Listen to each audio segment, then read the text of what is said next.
my name is Princess. If this is your first time here, if you are one of the homies, welcome back. So, this video is going to be a vlog. I'm going to be kind of just taking you guys on my journey of pulling things together for my body butters and some of my other body care products that I'm really behind. I'm really late in the season on getting out. I didn't release my body butters and stuff on my planned schedule because my grandfather passed away. And so these past couple of weeks have been like really challenging, as you can imagine. And I just wasn't in the headspace to be creative, wasn't in the headspace to record, wasn't in the headspace to do much of anything.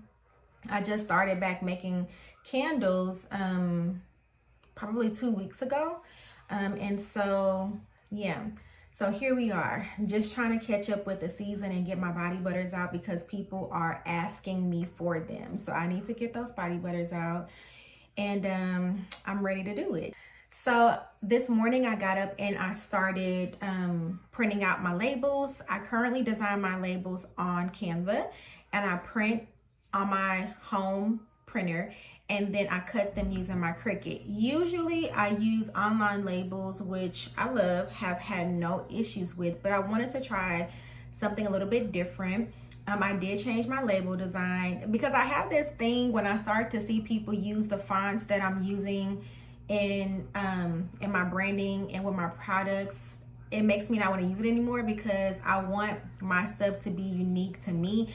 And I know I can't, I mean, there's no copyright on fonts or anything like that, but I just started to see an overwhelming number of small businesses use the font that I was using. And for reference, let me show you. It's this one right here. So this is my labels from the summer collection. Let me show you another one. Here's my body sprays. By the way, these are currently on sale. I only have a couple things left from my summer collection, and yeah. Anyway, so this is the body sprays. This is one of my body creams, not body butters, but it's a body cream, and these are the labels and the font that I was using. And I started seeing it everywhere, and I was like, nah, nope. So I wanted to change my labels to something that was more classic, something that was more timeless, and I wanted to use a font that was not necessarily trendy, but that was timeless, I guess you would say, that was classic. And so I'll show you one of my candles. So here's one of my candles, and this is the font that I'm using now. So I'm happy with this font because I think that it's clean, it looks good, and it's timeless, and it doesn't look trendy. So I don't want a trendy brand.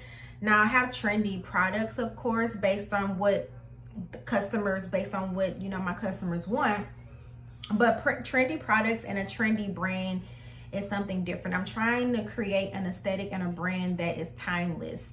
That as trends come and go, my brand will still be relevant. So that's what I'm trying to create. And so I was just like, yeah, no, sis, it's time to change these labels, time to change this font and this design. And so that's what I got up and started working on this morning. I still have some labels to print, so I'm going to show you my process in just a minute.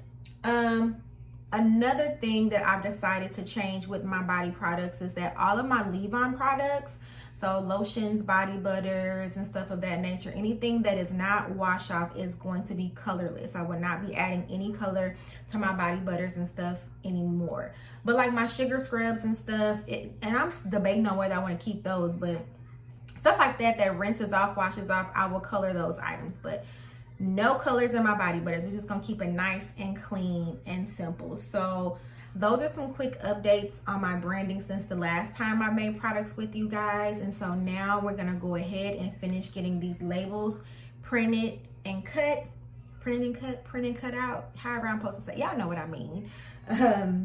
My house is chaotic, so I'm gonna give you a disclaimer. I have a kid, and then my husband's in the living rooms, and this is my space. But because I don't have a lot of space, I often do a lot of my tasks all over the house. So right now I'm printing and cutting, I'm cutting my labels in the dining room. So I have my Cricut set up in the dining room. I'm working on my labels in the living room, and I'm printing them out in here. It's just, come on, let's just go do it. Come on. Welcome to my dining room, y'all. So here, this is after I printed off a set of labels, and the struggle was real, me trying to get these labels off the mat without wrinkling up the paper. But this is my new label design, and so I'm about to show you guys. I want to know what you guys think. Here she is. This is my new design. What do you guys think? Leave me a comment in the comment section below and let me know what you think of my labels. So this is my process, y'all. I've already designed my labels on Canva, as I shared with you. I uploaded the image to the Canvas, what is this? I'm sorry, the Cricut Maker software. And I put my picture in there, and then I size it appropriately, you know, based on the size that I want. You know, I use the make it function. It's the, what is it? Print and cut. I use the print and cut function. And then I print it from my regular printer at home, and bam, here she is. And then after that, I go and put it on the mat and feed it into my Cricut, and then my Cricut does the work. Y'all, I got this Cricut last year for Christmas. My husband bought it for me, and it has been a game changer for me. I absolutely love it. It makes the process of creating things for my small business so much easier and inexpensive. One day, hopefully, God will bless me and I'll get to the point to where I'm able to outsource my labels. But right now, this really works, and I love the results. I usually print my labels on online label sticker paper. I think I shared that with you guys earlier in this video, but I'm really liking this option. I think I like the material of the labels. This is a vinyl sticker paper that I'm using. So yeah, Cricut is doing its magic, and here I go, getting on the struggle bus again, y'all. I think I did better this time. If anyone has any like tips on how to get this mat off this paper without fighting and struggling with it, let me know. And there we go. So now let's go ahead and get into making this body butter. So I'm using 2 steel bowls. This one that has a handle is made for double boiling. And then what I'm gonna do is use this smaller bowl to weigh each butter out separately, just to make sure that, you know, I'm able to, you know, watch my measurements correctly. I use 4 butters in my body butter formula. I use Muru butter, Ilipe butter, which are 2 very unique, exotic, and very expensive butters that give a real nice, luxurious feel to the skin. I use kokum butter and shea butter. This is a very expensive body butter to make, y'all, but it is so luxurious and it's so good for the skin. My oils, I use a really nice blend of oils as well: avocado oil, rice bran oil, and sweet almond oil. And right now I'm weighing out ingredients for my cool down phase. So this is my fragrance oil, which is ambrosia blossom, and y'all, I'm obsessed with it, but unfortunately Brambleberry has discontinued it and I'm sick, y'all, so this scent will not be around for long. And now I'm pouring in my vitamin E oil. This is tocopherols, y'all. You want to make sure you're using this version of vitamin E, not vitamin E acetate, okay? This version of vitamin E provides the antioxidant products that you want that will keep your butters and oils from going rancid, okay? Now I'm using a weight bowl to measure out my arrowroot powder. If you have ever worked in a lab setting before, like I have, then you know weight bowls are really great for making sure that when you weigh your products, when you empty them out into your beaker or your test tubes, that that pretty much you get 100% of your product out, because the weight bolts do not conduct like static electricity, so it doesn't cling to your product. So I love them for that. The part that I missed is that I didn't show is I did put my butters on a double boiler to slowly melt. And so after I melted them, I'm transferring my melted butters into my mixing bowl. and I'm adding my arrowroot powder in. Many people add their arrowroot powder in at the end. I like to do it this way because the warm butters help the arrowroot powder to mix into the formula much better without clumps and bumps in your powder. In your butter. That's just what I prefer, but you can add it at the end as well. This is just my preference. And then also, I've stopped adding my oils into the melting phase, the heated phase of my formula, and I'll now add them after the butters have been melted. And I find that this helps to cool the butters down, and it also helps to maintain the properties of the oil so that you're not cooking off the oils, the properties of the oils. And then I also melt my butters on very low heat, very slowly, because I want to maintain all that goodness. After that, I cover it with saran wrap, put it in the freezer until it looks like what I just showed you guys, the consistency that I showed you. And then, it's time to whip it up. Now, this little mixer that I got it off of Amazon. It's cool. It's not a KitchenAid. It gets the job done. I would prefer to have a better mixer. Again, it's another one of those things that I'm looking forward to purchasing as my business grows. But right now, we're going to make it do what it do, baby. We're going to work with this mixer right here. And this is a very small batch for me. I'm only making 4 body butters and some samples. I should have made more, but when I mix my butters, I do be sure to cover it. I like to cover my butters as they mix to keep it from splattering, and then also to keep things from getting into it. I stop my butter from whipping every few minutes just to take the spatula to go around the edges of the bowl to make sure that everything is nicely incorporating and whipping evenly so that you don't have any lumps and chunks in your body butter.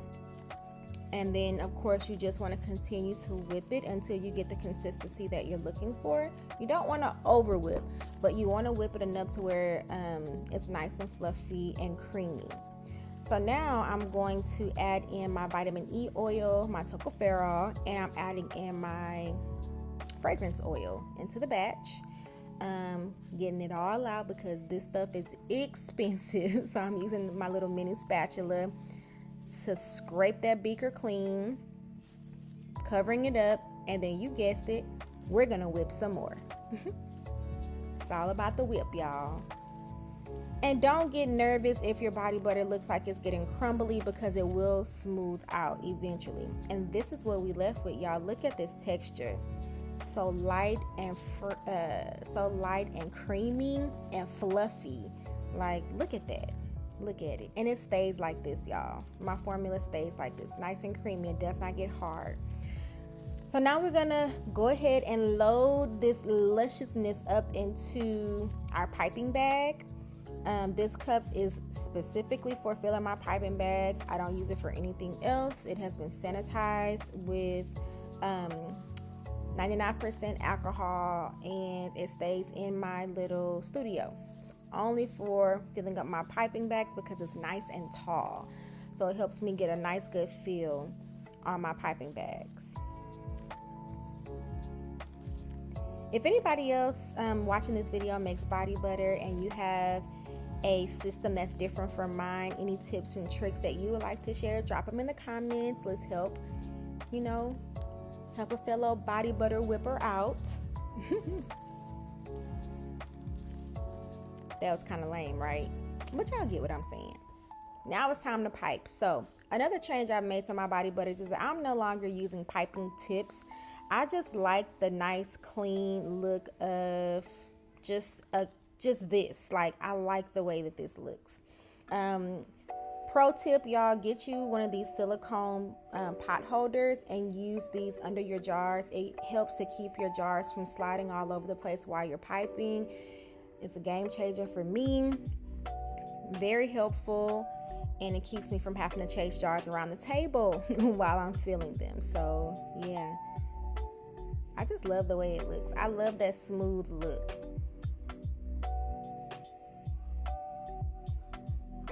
And this is the last one. So I got 4 jars out of my batch size, and then I was able to make 4 little testers, or samples, I guess you can say.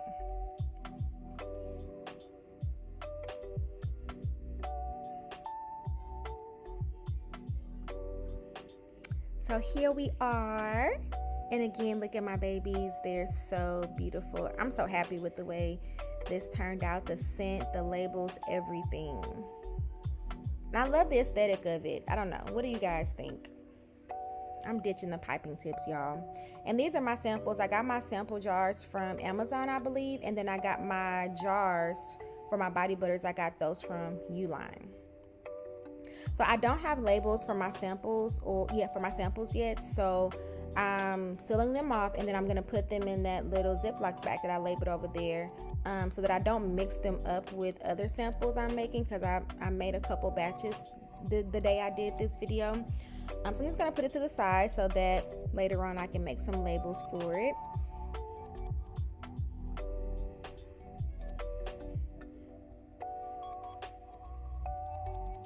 And we're going to go ahead and top off these beautiful body butters. Now my body butters will be available. I'm hoping to be done with all of my batches by the end of this week. And today is the 11th, so it's Friday. So I'm hoping to have these ready to go by next week, by the end of next week, hopefully. So if you're interested, I will have a coupon code in the description box below. You can also sign up for my newsletter so that you can know when these will be available. Link to my website is in the description box below.